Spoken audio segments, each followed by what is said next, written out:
Cyril, bonjour. Bonjour Xavier.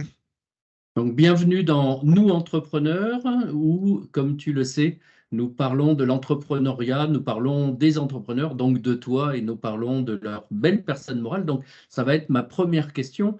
Qui est Cyril et qui est cette belle personne morale Tenassi? Eh bien déjà, merci Xavier pour l'invitation. Donc moi je suis Cyril Guillet, je suis le cofondateur de Tenassi. Pour le parcours en quelques mots, ça fait 20 ans que je fais de la cybersécurité, tant à travers des postes de responsable sécurité, de consultant ou depuis les 5 dernières années d'entrepreneur dans la cybersécurité. Alors, Tenassi, c'est quoi? Tenassi, c'est un éditeur de solutions dédié à la cybersécurité. On édite une solution de management et de pilotage de la cybersécurité à destination des grands comptes et des entreprises de taille intermédiaire. Bon, très bien. Euh, j'ai l'impression que vous êtes, j'allais dire, nombreux, et c'est logique, hein, dans cette cybersécurité. Donc, qu'est-ce que tu pourrais dire qui te rend unique ou comment Ouais, sais-tu que Tenacity est unique? En quoi est-elle alors, unique? qu'est-ce qui nous rend unique? En fait, ce qui nous rend unique, on peut repartir un peu du constat qu'on a fait avec mon associé Julien quand on a créé Tenassi. Donc, comme je le disais, ça fait quelques années qu'on fait de la cybersécurité et en fait, on s'est rendu compte, mais bon, ça c'est presque très très clair, que pour protéger une entreprise, il faut 20 à 60 solutions techniques pour venir régler cette typologie de problème, mais que quand on a besoin de faire du reporting, de la conformité, d'avoir une vision éclairée finalement de là où on a besoin de positionner la cybersécurité, on le fait quand même beaucoup, beaucoup, beaucoup à l'Excel et pour les mieux équipés avec de la business intelligence. Et nous, c'est ce qu'on a voulu créer. C'est la solution de gestion, la solution de pilotage de la cybersécurité. Maintenant, ce qui nous rend unique, maintenant qu'on a défini un peu où on se positionnait hein, sur la partie gouvernance, risque et conformité de la cyber, ce qui nous rend unique, c'est que en moyenne, chez nos clients, il faut se rendre compte qu'il faut piloter, mettre en place environ 10 000 actions pour protéger son entreprise. Et avec notre solution, on vient la rationaliser avec une soixantaine en moyenne de workflows qui aident à piloter la cybersécurité. Et c'est quoi un workflow finalement chez nous? C'est des connecteurs pour aller chercher de l'information dans ces 20 à 60 solutions techniques. C'est des algorithmes qui sont développés par nos soins qui vous aident à avoir une meilleure visibilité et à prendre des meilleures décisions. C'est des interactions collaboratives avec l'ensemble des parties prenantes qui gèrent la cybersécurité. C'est également des éléments de reporting qui vous permettent de savoir où vous en êtes et de prendre les meilleures décisions. Voilà finalement ce qu'on est et qui on est aujourd'hui. Et pour donner quelques métriques autour de Tenassi, aujourd'hui, c'est 35 experts qui travaillent chez Tenassi pour délivrer cette solution à un temps sur des aspects cybersécurité, que développement, que marketing, que vente. C'est 2000 utilisateurs dans le monde, dans 30 pays. Et aujourd'hui, c'est plus d'une centaine de clients. Bon, donc une belle personne morale. Donc, tu as d'abord été, si j'ai bien compris, salarié, puis tu es Mm. passé en tant que dirigeant. Qu'est-ce qui t'a fait sauter le pas? Alors, c'est une bonne question. Qu'est-ce qui m'a fait sauter le pas? Je pense que j'ai toujours eu l'envie d'entreprendre chevillé au corps. Même très jeune, sans savoir trop ce qu'était entreprendre. Hein. J'avais pas forcément de rôle modèle ou de choses comme ça qui m'ont éclairé là-dessus. Et puis j'en ai trouvé au fur et à mesure de mon parcours professionnel. Donc je pense que ce qui m'a donné envie d'entreprendre, c'est un, cette envie assez ancrée en moi. Deux, de trouver des rôles modèles et de trouver des gens qui m'ont montré que c'était possible et que c'était pas si inenvisageable que ça, parce que facile n'étant pas le bon terme, mais inenvisageable que ça.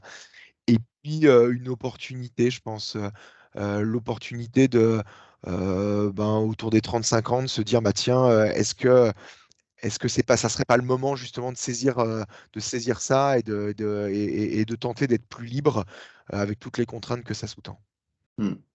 Bon, et donc maintenant, ravi d'être entrepreneur. Ah, il n'y a aucun jour où je le regrette. Et donc, si tu peux me donner ta définition de l'entrepreneuriat qui fait qu'il n'y a aucun jour où tu le regrettes? Alors, il y a plusieurs choses, je pense, là-dedans. Il y a à titre très perso et puis il y a à titre un peu plus collectif. Commencer par le très personnel, je pense que l'entrepreneuriat, la liberté d'assumer ses choix. C'est assumer ses succès, c'est le plus facile à faire, mais aussi assumer ses défaites, assumer ce qu'on a mal fait. Et je pense que pour moi, c'est ça l'entrepreneuriat. Enfin, c'est une des parties de l'entrepreneuriat, c'est ce qui m'a motivé. L'autre point, c'est, je pense, réconcilier un côté rêveur d'un côté très pragmatique, c'est-à-dire toujours penser grand, penser large, penser loin, ou en tout cas en avoir le rêve et fixer des jalons très courts et moyen terme pour essayer de réaliser et d'atteindre cette trajectoire-là. Donc ça, je dirais très personnellement, c'est ça pour moi, l'entrepreneuriat collectivement, bah, c'est créer un projet qui fédère des gens, qui fédère des équipes, et qui finit aussi par résoudre une problématique qui vient modestement changer les choses, quoi. Voilà. Donc personnellement et collectivement. Bon, j'ai entendu rêveur et pragmatique dans ce que tu dis. Mhm. Alors, C'est presque un oxymore. alors je ne sais pas, oui, peut-être un petit peu quand même. Pour autant, ce qui me venait, c'est Walt Disney. Ouais. Donc, il y a pour lui, Walt Disney, il y a trois fonctions principales et t'en as presque dit, bah, t'en as dit deux sur trois, c'est rêveur, réaliste et mauvais bougre. Tu connais Mhm. Non, je ça connaissais pas, mais j'avoue que je vois bien le concept, ouais. Bon, très bien. Enfin, c'est le critique en fait, hein, Mhm. plutôt que mauvais bougre, c'est une traduction, mais et en plus, critique, c'est non pas le pessimiste, mais celui qui aide le rêveur à aller plus Challenge. loin, en fait. Hein. Donc, Mhm. challenger, réaliste, rêveur et critique. Donc, bienvenue à un deuxième Walt Disney chez nous, Ah, c'est entrepreneur, qui gentil. s'appelle Cyril Guillet et qui va transformer Tenacy en une belle réussite et peut-être d'autres entreprises. Alors, ouais, j'ai démarré ma première entreprise, enfin, ma première aventure entrepreneuriale, c'est pas Tenacy. J'ai créé une première société en 2018 qui s'appelle Xcube, toujours avec mon associé Julien Coulet, qui est un cabinet de conseil en cybersécurité, hein, qui existe toujours, qui s'appelle Xcube. Et puis, c'est ce qui nous a permis, bah, un, de générer des premiers revenus, et deux, d'utiliser ces revenus pour créer cette société de logiciels, hein, qui est toujours, les premières phases d'amorçage sont toujours très complexes en logiciel, et c'est comme ça que nous, on l'a fait. Pour dire deux mots d'Excube, aujourd'hui, c'est une vingtaine de personnes. C'est un cabinet conseil spécialisé en cybersécurité, vraiment pure player sur l'aspect. Et on accompagne des grands comptes et des entreprises de taille intermédiaire dans les aspects stratégiques et accompagnement à maîtrise d'ouvrage de la cybersécurité. Bon, très bien. Donc, pour revenir à entrepreneur, donc au moins deux entreprises et peut-être demain trois, quatre, puisque je pense que l'intérêt de l'entrepreneuriat, c'est finalement d'avoir les tactiques et les techniques pour gérer un certain nombre d'entreprises.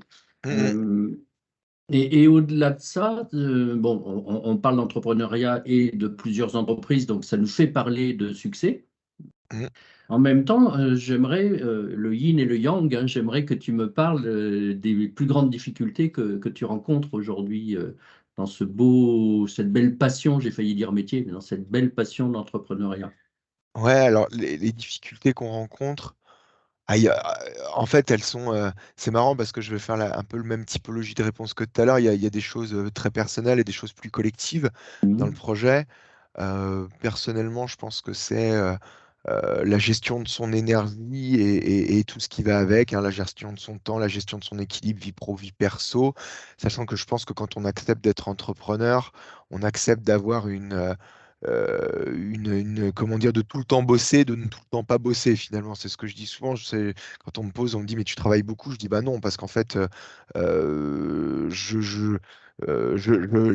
deux sont tellement entremêlés que finalement, je travaille un peu tout le temps et je fais rien un peu tout le temps, enfin, ou je fais autre chose un peu tout le temps. Donc, et moi, c'est une life balance qui va assez bien.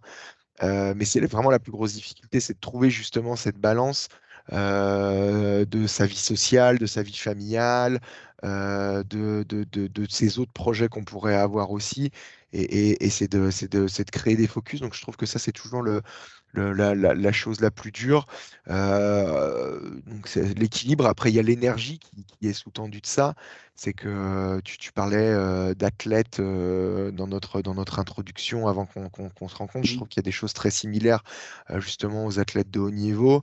Quand on commence à faire parfois des excès, trop de resto, pas assez de sport, etc., on voit que notre mm, énergie diminue. Donc il y a, il y a, il y a, il y a aussi ça. Il faut trouver son bon équilibre, gérer bien son énergie. Surtout quand on a des axes un peu start-up comme on peut avoir avec Tenacy, on essaie de réconcilier la quadrature du cercle et de faire du sprint en marathon ou du marathon en sprint, mm, et ce qui n'est pas toujours facile, sachant qu'on ne sait pas toujours courir non plus. Donc il y a beaucoup de choses à réconcilier d'un coup. Et ça me fait la transition vers les problématiques collectives. Les problématiques collectives, c'est en tant qu'entrepreneur, faut, enfin, pour le projet, il faut savoir qu'on ne sait rien tous les matins et se challenger tous les jours. T'en parlais avec Walt mm, Disney, mais c'est hyper important. Et il faut trouver des gens dans cette aventure collective qui sont capables de faire ça. Et c'est pas le plus simple. Parce que c'est mm. d'être dans je reviens sur le système de balance, mais dans un déséquilibre continu et de se dire, bah non, il faut toujours que je m'améliore, etc. Et trouver des gens qui sont en capacité pour s'entourer. Et c'est très compliqué parce que c'est pas un mindset, c'est pas un état d'esprit qui est commun. Et ça, c'est le plus dur. Et puis après, si j'extrapole encore sur le collectif de l'entrepreneur, c'est trouver les bonnes compétences. On a la chance, et pour les gens qu'on recrute, d'être dans un marché en tension très fort. Donc, pour trouver des bons commerciaux, des bons personnes en market, des bons experts cyber, des bons développeurs, c'est excessivement compliqué. Trouver des gens qui fit à nos valeurs, c'est encore plus compliqué. Et derrière, c'est ma dernière transition, c'est finalement créer cette culture d'entreprise qui n'est pas que de tradition orale, donc qui n'impacte que le premier cercle que les entrepreneurs n'ont, mais qui ruisselle dans l'entreprise, sans en faire non plus une religion et un dictat complet, donc, et en gardant la singularité de chacun.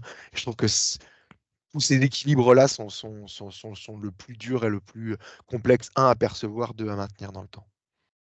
Bon, donc ça sera le mot de la fin, si je voulais le résumer, ou deux mots de la fin. Un, c'est la gestion des déséquilibres au plus Mm, proche d'un équilibre souhaité. c'est ça. Et deux, les difficultés ne sont là que pour renforcer le plaisir d'être entrepreneur, puisque tu disais, et il n'y a aucun jour où je le regrette. Merci Cyril pour ce moment, cette interview, et au plaisir de te revoir. Merci beaucoup, Xavier. Au revoir.